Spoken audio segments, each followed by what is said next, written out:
Welcome to one more mini vlog. Firstly మీలో ఎంతమందికి వీరభద్రుల సంబరం అంటే ఏంటో తెలుసో కామెంట్ చేసేయండి.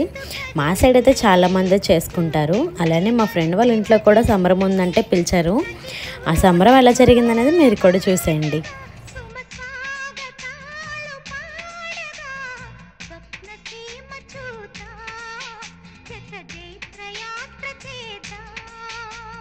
చుక్కలన్నీ ముగ్గులై పక్కుమన్న ముంగిలి కళ్ళ మూదు కదిలి చూపించే మంచి మజిలీ.